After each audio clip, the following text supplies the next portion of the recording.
little chilly, but bright and sunny. We're thankful for that. Well, we're going to get started right away today. We've got a great conversation that we're going to talk about. We've talked about information and we've talked about the growing religious chasm that's happening in our world today. We've discussed that the past few weeks. We've talked about spiritual conversations and how those need to take place, and we've talked about life groups. So wow, we've hit a lot of information over the past 4 weeks, I think it's been.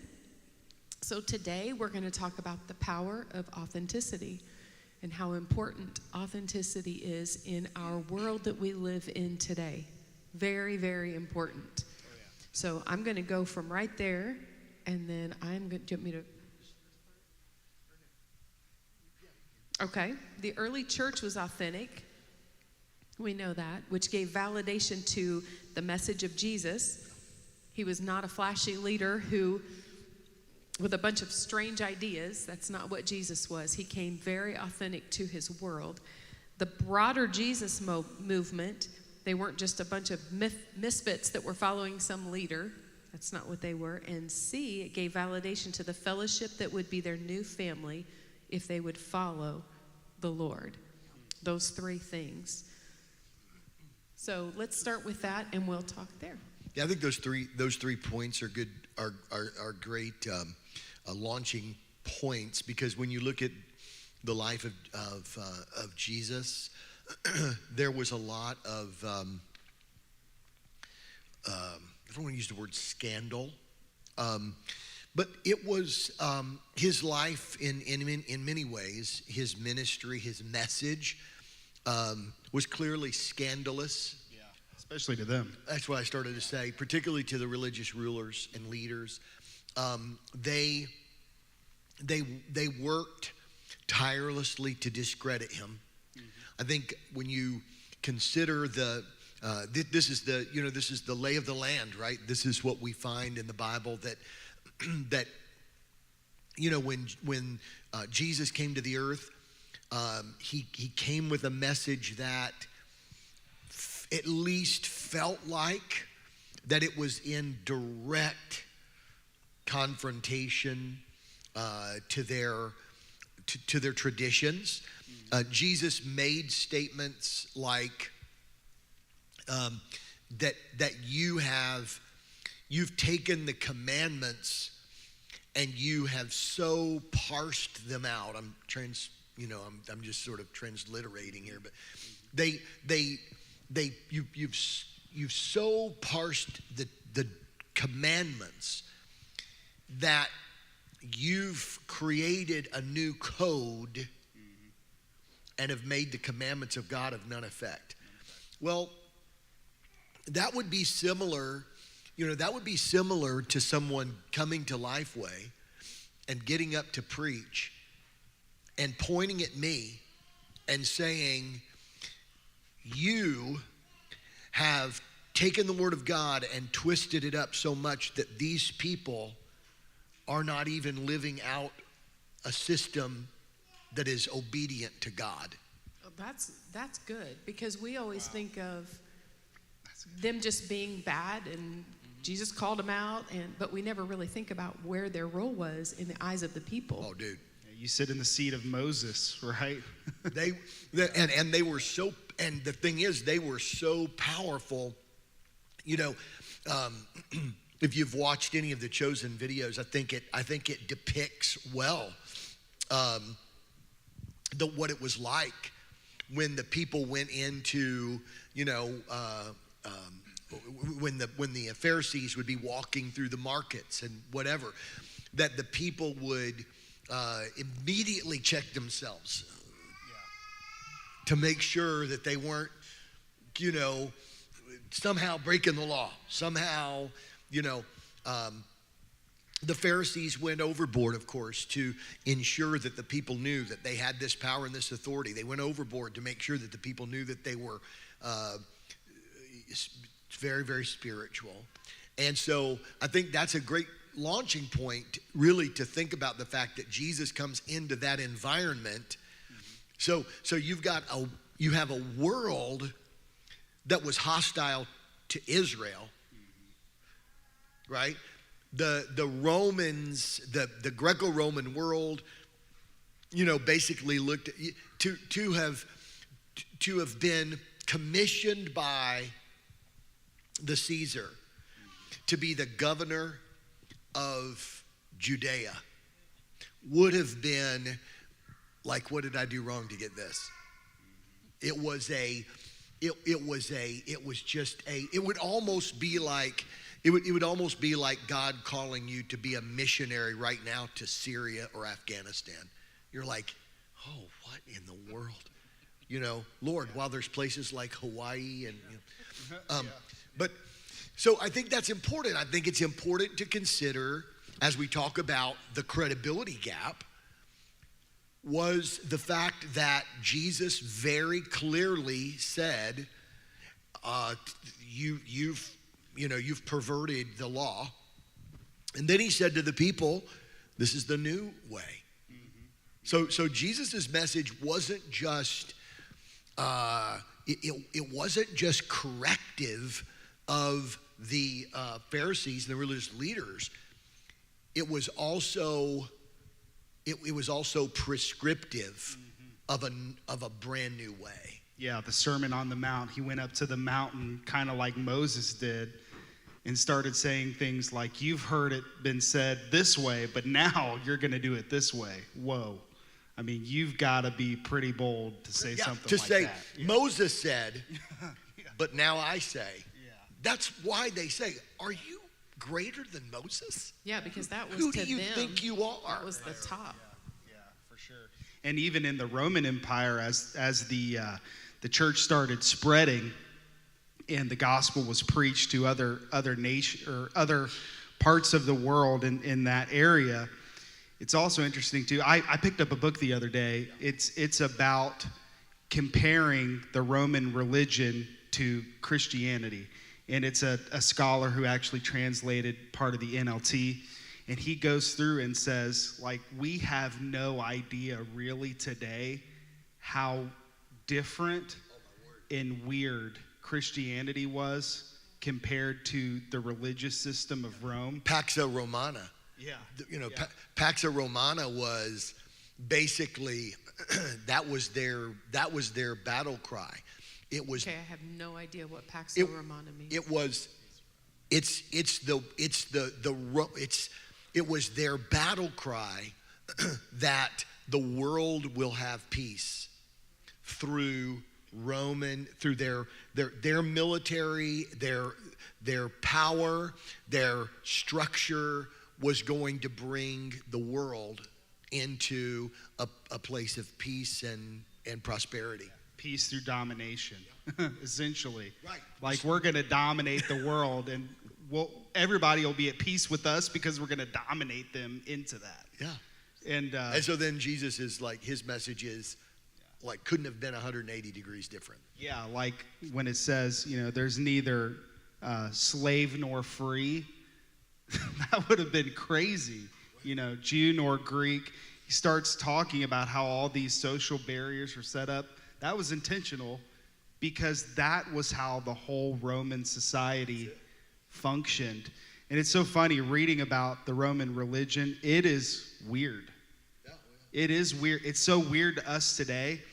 But back at that time, there was no such thing as a believer in the Roman system. Like, you're born into this system. You are going to comply with this religious ideology.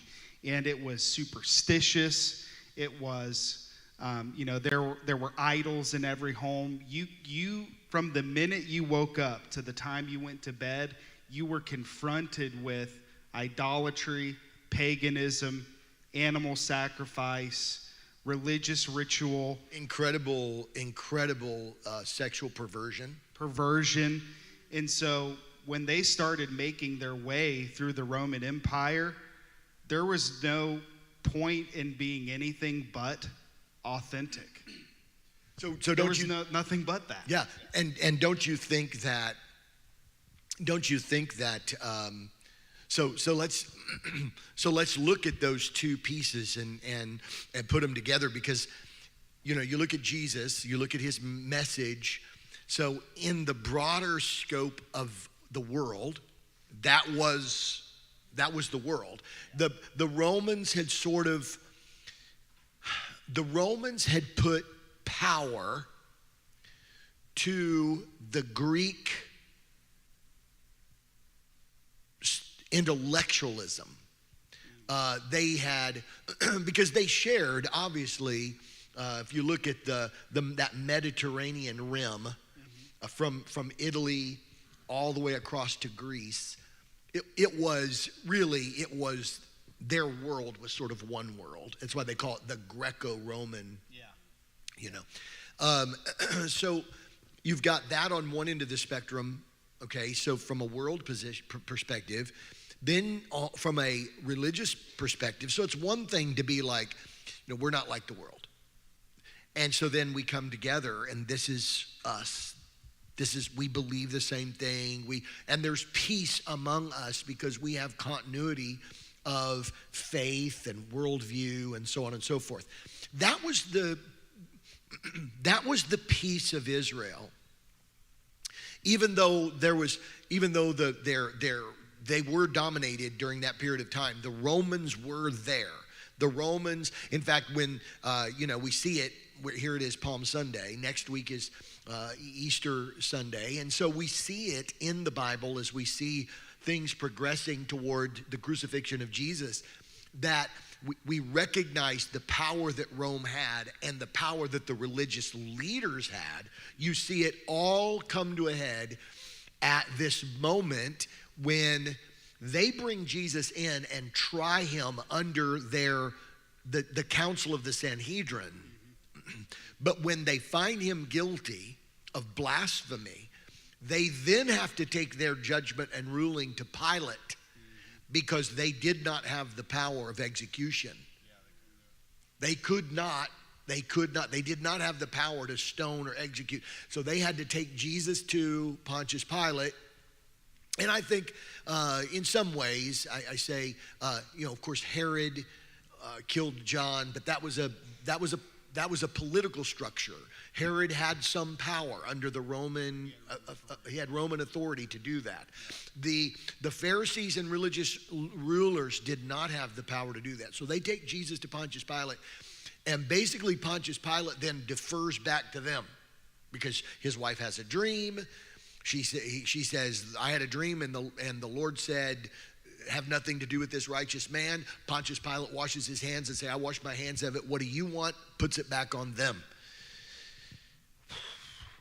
This is the environment of the birth of the New Testament church. In a world where Jesus has already confronted the socio-religious systems of what was the inner circle of their peace, which was the Jewish world and system, but then it was in conflict with the Roman Empire, because so this is crazy, but that Jesus is Lord is a phrase that was in direct violation of Roman law, what you just talked about. The thing that brought the Pax Romana, the thing that brought the peace of Rome, the structure, the thing that the power through dominance was, you can worship whatever you want, but at the end of the day, Caesar is Lord. Their coins even said, Tiberius Caesar, son of the divine Augustus. It was literally saying Caesar's the son of God. And all of a sudden, these Christians walk around saying, oh no, actually, Jesus is the son of God. You're wrong,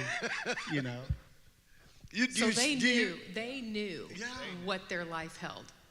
They knew going into it. It wasn't like, oh man, they were really persecuted. No, they knew going into it they were going to be. Well, now you know why they were persecuted so bad. Now you know why they were persecuted so bad by the Jews, right? You've got Saul, the story of Saul. You've got, you're only a couple of years into the whole Jesus movement thing, and Saul rises to the top of the Pharisaical religious structure and asks for papers. He said that this is going to be, man, this is going to be the feather in my cap. This is going to be I'm going to go down in history as the one who stamped out this stupid Jesus movement.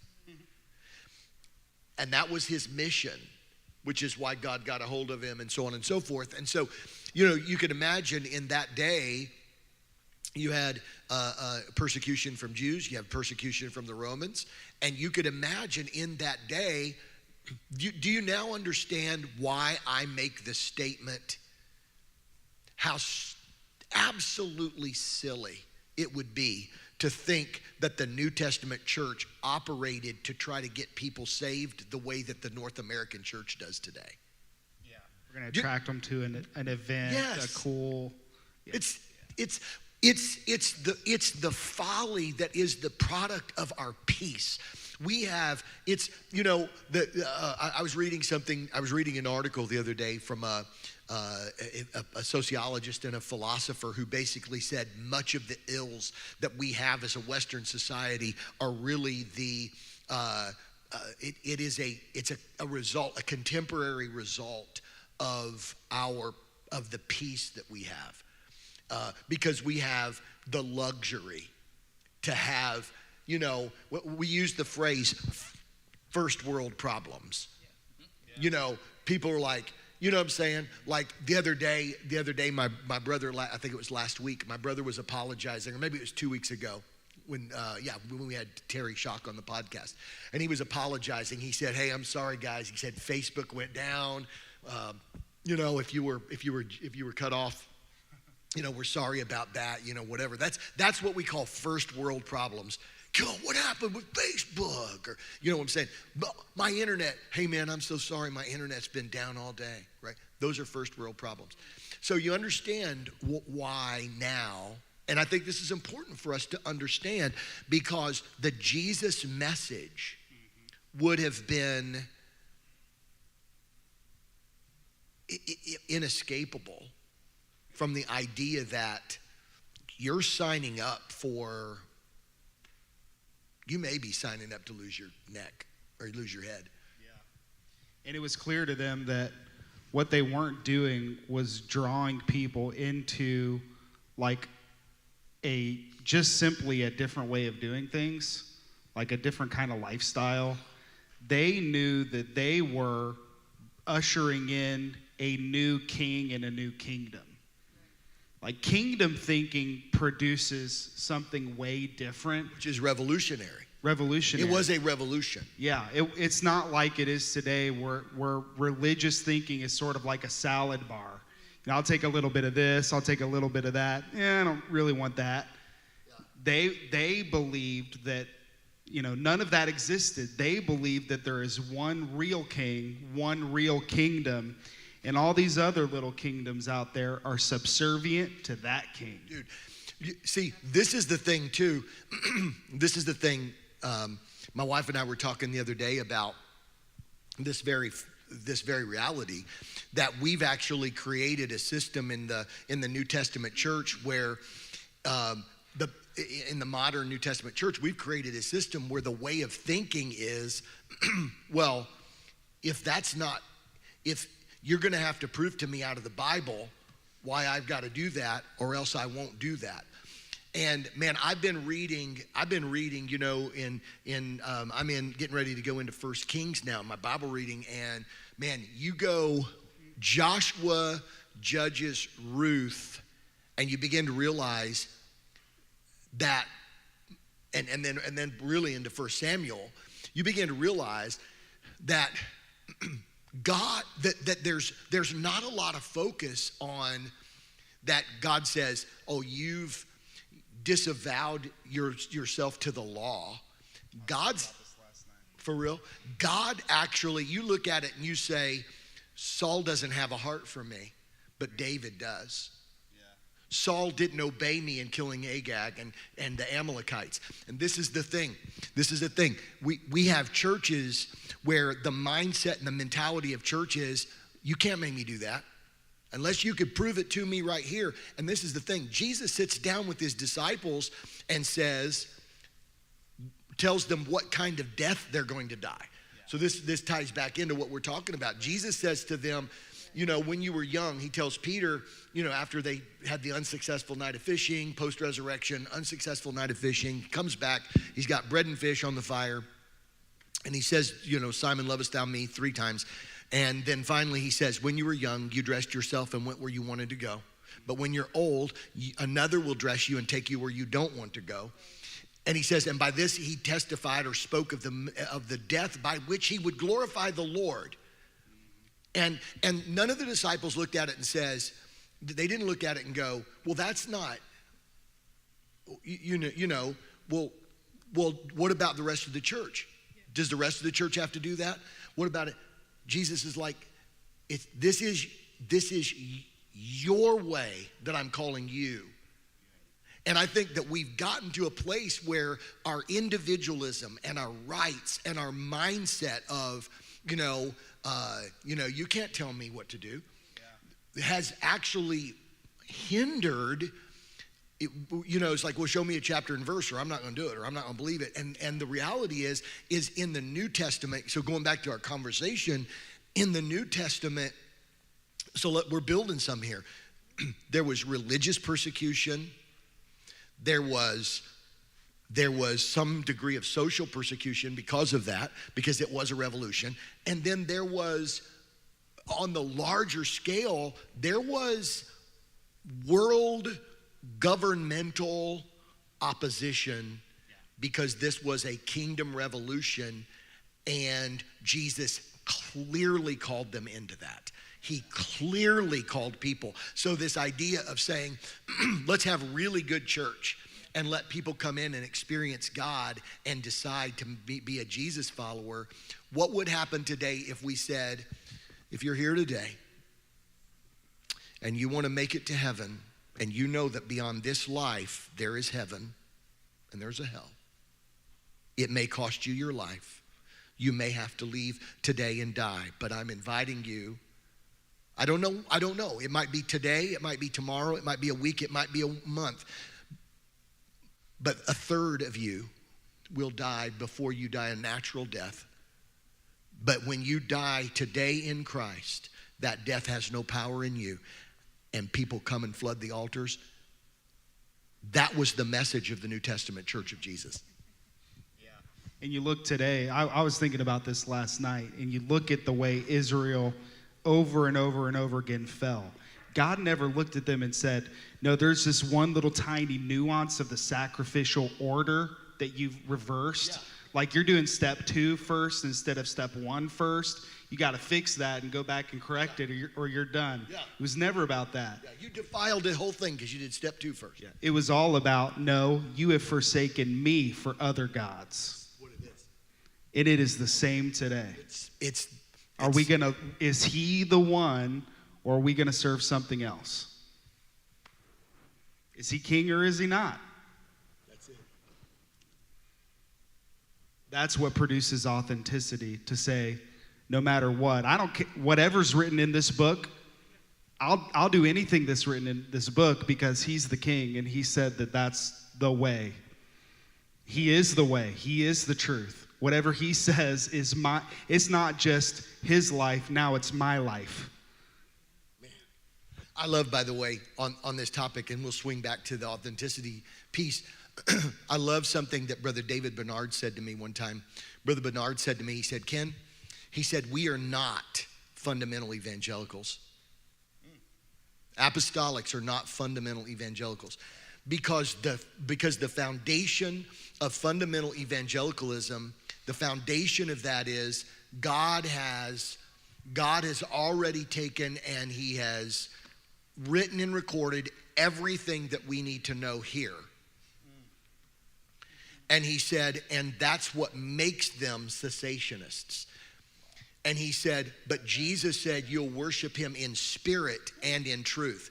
And Brother Bernard said, my fear is that as a movement, we're going to become so word heavy that we're not open to the leading and the guiding of the Spirit. It always answers back to this. But he said, my fear is that we become an apostolic version of John MacArthur.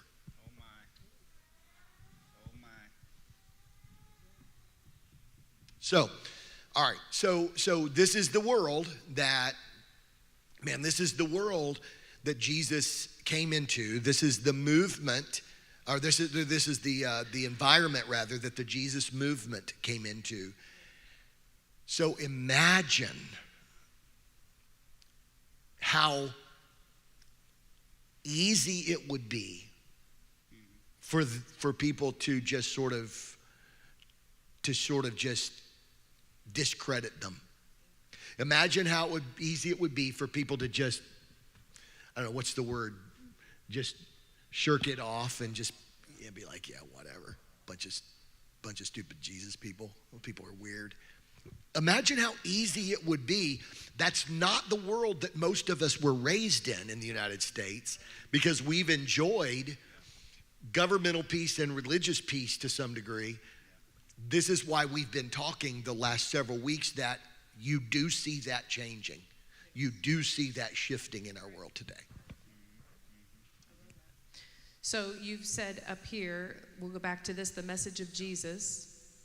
The early church was authentic, and that gave validation to the message of Jesus. It gave validation to the broader Jesus movement and the fellowship that would be their new family as they would follow the Lord. Yes. They weren't just Camp Davidians. Right. They just weren't, what's it, Hale Bob, what was, Hale Bop Comet followers. Remember the Hale Bop, who remembers the Hale Bop Comet, remember? They were all going to, right? Y'all remember that? They were all going to California or whatever, and there was this, remember? And they were all going to get on a UFO ship or something and go meet their...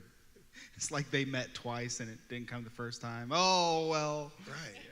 Yeah. And so, but, we look at some of these situations and scenarios, and you got to stop and realize that in some way... Now watch. The miracles of Jesus, there was something, when we talk about authentic, we're not just simply saying that you were real, like they were real. These people were real. They really, because the Camp Davidian people really believed in David Koresh. The people who drank the Kool-Aid in, where'd they go to die? Not Waco, the great... Yeah, Jones. What was their place called that they went to? Huh? Yeah, but there was their sort of their encampment place, whatever. And they went and drank the Kool-Aid. All I know is I ain't going. I know. Well, but exactly. No Kool-Aid for me. Right. Well, and that's the thing. And they all and so we read all of these things. And you think, man, what a bunch of weirdos, dude. They believed but it. They were authentic. They authentically believed it. But there was something about the ministry and life of Jesus that was that you couldn't just simply just discount. His words, his miracles, what he did, which was part of, at first it was like, yeah, there's been other Messiah movements. This is going to be just like one of the other Messiah movements. Then all of a sudden, Jesus starts performing miracles. Jesus starts walking on water. Jesus starts multiplying fishes and loaves. Jesus starts, no man ever spake as this man. Now there's something about it that people are like, Nicodemus says, nobody does the things that you do except God is with them. And so now they're in this, tension of the reality that what if what Jesus is saying is true? Which gets to this. That says if one person tells a story, it has little impact. If one person tells a story. But when a community tells the same story, it builds credibility. Think about a story that would seem unbelievable if one person were telling it. And you would be like, not even. But when a multitude of people are telling the same story, it begins to bring a different level of credibility. And that's why the church grew daily. I mean, it grew. It wasn't like the David Koresh people who had their own little group and went and secluded. No, this was growing huge every day. So imagine you get to work, imagine that you get to work and somebody says, I don't know, something ridiculous. That there's, UFOs are landing, at Wright-Patterson Air Force Base, and somebody goes, like, dude, I saw a UFO just land at Wright-Patterson Air Force Base, and somebody's like, whatever. We see that in the news all the time. Right, and then all of a sudden 5 people say it and 10 people say it, and then the next thing you know, your boss comes in and says, hey, did you hear what they just reported on the news? And the next thing you're like, I don't even believe in UFOs. Okay, I don't either. But it serves as a good example of the fact that one person starts telling the Jesus story, and people are like, you're not getting caught up into that stuff, are you? Yeah. Are you kidding me? But then all of a sudden a second person, then a third person, then 10 people, then 50 people, and you start hearing the Jesus story, and all of a sudden it's like, right. And now you start seeing some demonstration of it. And now you start seeing some answered prayers. And now you start seeing that there's something, not only are these Jesus people authentic, but it appears that God's transforming them and showing up in their midst. It's hard to go, whatever. So I think, hi, I'm Aaron. It's been 28 minutes. I've just been sitting here. I wasn't ready for all the pre-stuff. So see, y'all too smart for me. Jesus was completely relatable, authentic. Somebody at work asked me, they told me at work to be authentic with customers. What's authentic mean? I said, you have to relate with them. Yeah. Jesus could relate with people. So he went to the people who were downtrodden, people who weren't in the higher Judeo-Pharisee people, even the Romans. Yeah. He went to the people who knew that didn't work and said, I'm going to relate with you. Yeah. You failed. I got it. But in me, there's no condemnation. And they felt a drawing, a peace for that. Wow. Yeah. And so to be authentic in today, you've got to be able to relate with people. Yeah. You have a couple people relating with people, and then they realize, well, you're not a Pharisee. So I think that's one way that Jesus was relatable and authentic. At first you seemed weird. Yeah. Well, and how cool. I relate with you. I'm weird too. But how cool, as he was reaching those people, you had someone like Nicodemus who saw it and was watching. Mm-hmm. So you're across all spectrums now. And then the centurion, he began to relate. Yeah. Well, and it's funny because it started off as a misfit movement. It did start off as a misfit movement. That's why you look at Paul, and Paul said, you see your calling, brethren. How not many noble, not many wise, not many, he goes through this whole deal, right? Isn't it interesting, though, that where are we? Acts 4, after the gate beautiful, the man came running in. Who's it? Acts 4, I guess, where it says, and a great number of priests believed. And now the Jesus movement is gaining momentum because it's like, look, I can't continue to believe the lie that I've told myself, that Jesus was just a nothing. He's just a nobody. You can be unlearned. You can unlearn what you've learned when you have an experience with something greater than what you've ever known. I'm going to read this last little bit because it's already 10:26 and we'll be done. But it says, we need the body of Christ now more than ever to build pistuo movements, all-in movements. Jesus used a transforming community, the emerging body, to build interest and curiosity. Just being different is not the key. They were clearly different, but through authenticity, they were the bridge into their different is better, the better kingdom. That's the thing, authentic according to what? Authentic from what? Something that is authentic is the original. So what is our original? The heavenly reality. So God spoke the world into existence. All things come, ultimately trace back to him. And so here's how the early church was authentic. Their origination was the heavenly reality. That's why Jesus said, you have to be born again. Why? Because in order for you to usher in my kingdom, you have to have your origin in another world. That's it. What is the fruit of the Spirit? It's fruit that is produced through Jesus and his Spirit, the heavenly reality being manifest on earth. So it's like if I bring you some oranges from Florida, you know that they're not from here. Yes. Like if you go to the grocery store and pick up some oranges, you know that they weren't grown somewhere in this area. Oh, that's right, yeah. In March, right? You know they have to come from somewhere else. And so that's the thing about the kingdom, is that in the authenticity of the early church is that their fruit had to come from somewhere else. And that's how they were able to, I believe, have these movements, because they were bringing fruit into the world that obviously could not have come from Pax Romana.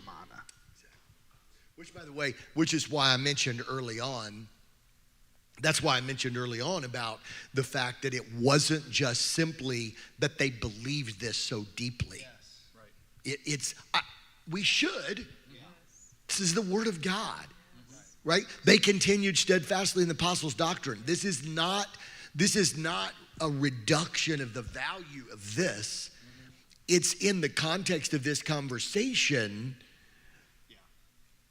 The thing that, see, this is the deal. We say this validates itself. Yes, for us as a people of faith, it does. For us, this validates itself. But for people who are not of our faith, this does not validate itself. I had a signed Ken Griffey Jr. rookie card in matching baseball. But here's the thing. How could I prove that to somebody else that he really signed it? There had to be a certificate of authenticity. What is our certificate of authenticity? It's the Holy Ghost and the fruit of the Spirit demonstrating that we are not of this world. It's fruit that comes from another kingdom, fruit that comes from another world, which authenticates the Jesus movement. It authenticates the Jesus kingdom. And we had a baseball.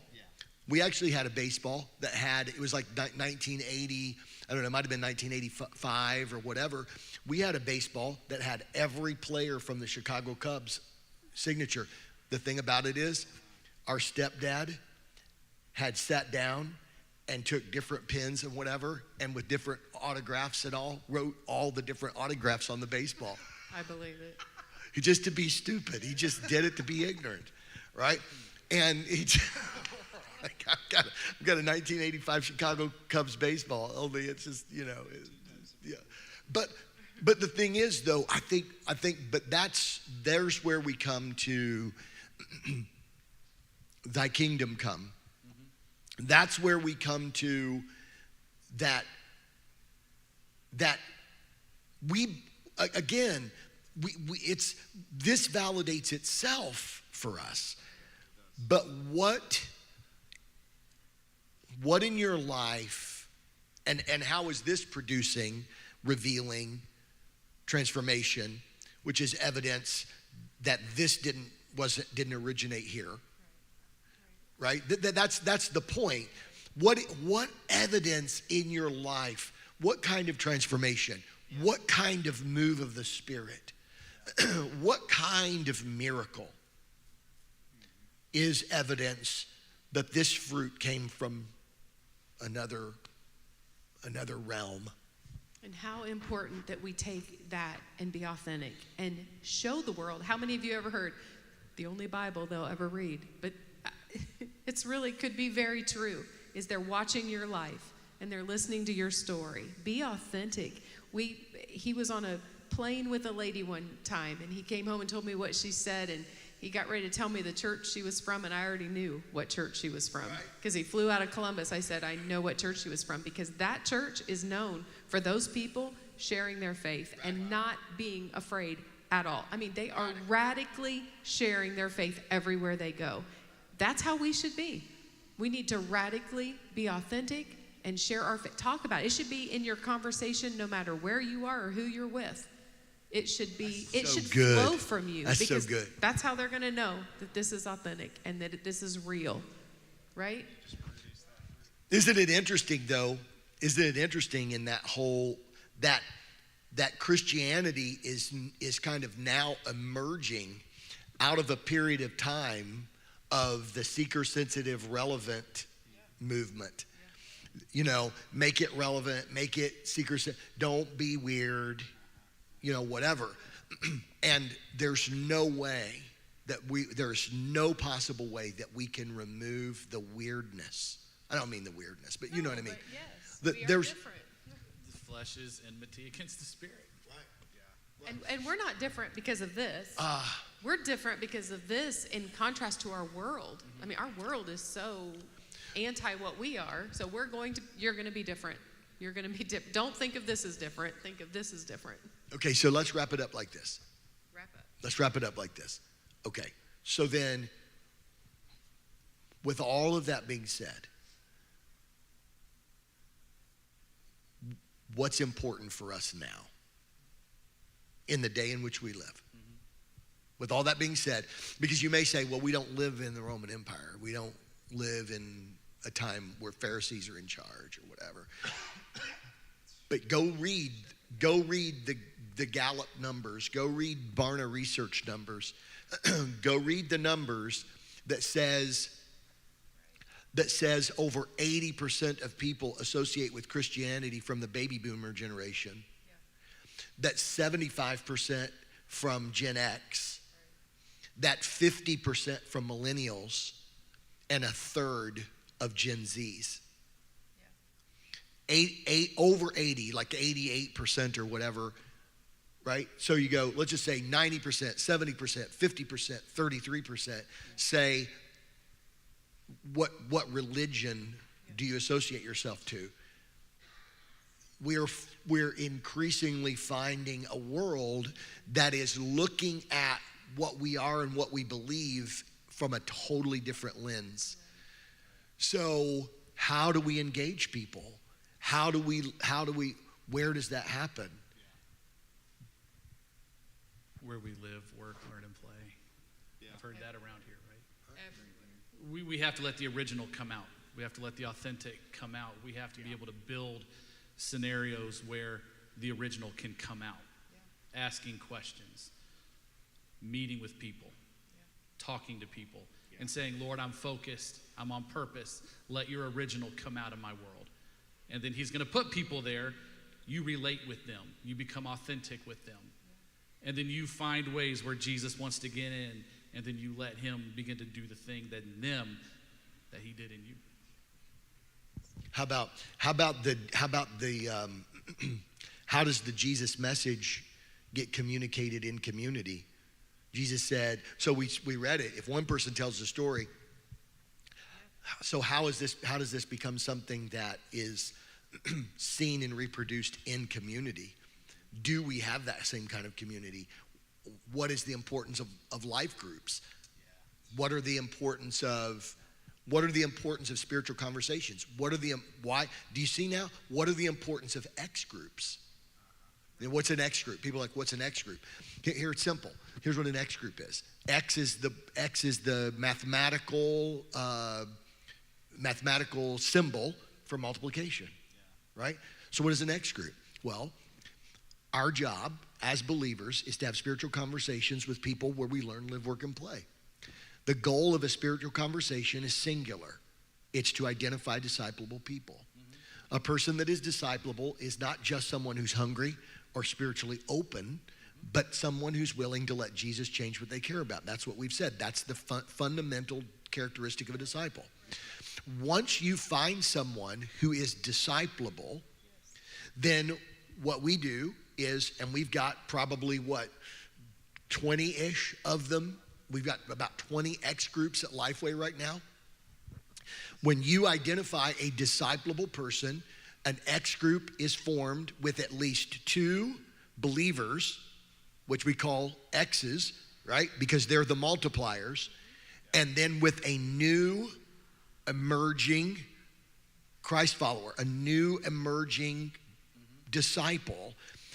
that then together in this relationship of this micro discipling community called an X group begins to experience transformation and tell their stories together. Right. As that transformation occurs, that newly discovered disciplable person starts experiencing transformation, experiences new birth, and starts sharing that with friends and family and people who may be far from Jesus. And they begin to look at it and go, I don't know that I would believe that, but I've seen the change in you.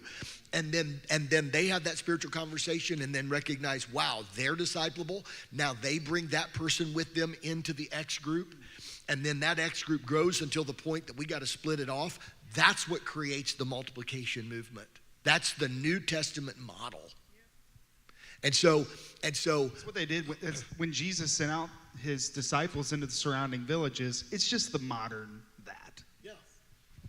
Finding a person of peace, finding disciplable people, sharing answered prayers, praying for one another. The power of God moves, turns situations around, turns the hearts of people around, transforms a person's mind, delivers them from habits, heals their body, does all kinds of amazing things. And the renewing of their mind creates a transformation that's so whole and so total that it becomes inescapable that this thing is true and real. And that's being put on display, not from a pulpit with a paid pulpiteer whose job, I was asked yesterday by the funeral director, I'm just saying this, but the funeral director yesterday came to me and said, that was the best funeral message I've ever heard in my life. Would you be open? This is what the funeral, would you be open to doing funerals for people who don't have a pastor or a minister? And I'm like, she said, I know, she said, you don't have I get it, you're busy. But the thing about it is though, but then I thought, but wait a minute, she honored the fact that she recognized a gifting. But then I thought, but how else are we going to come into contact with people that are in a state of brokenness and hurt and pain? I may call them back. Yeah. I may call them back and say, you know what? Hey, look, pastor may be moonlighting with a little side hustle. Yeah, I don't know if there's much pay in it, but I'll just return it to the kingdom. My goal is not to make money. My goal is to make disciples. And so what if I do find people that are open and hungry and disciplable? What if they do recognize something different? What if they first of all don't know us, don't have any connection here? What if they're not going to show up and hear somebody gifted to preach a sermon across the pulpit? What if the Jesus story becomes believable because pistuo people make it obvious? Wow. That's great. That's good. All right, we have to stop. Sorry. It's 10:41. So go be Jesus people. Be authentic to your world. Tell them about the change in your life. Be excited. That's what they need. All right, it's 10:42. You have 3 minutes to get a coffee and donut before you have to pick up your children. Everyone else, enjoy fellowship, and we'll see you in here at 11 o'clock.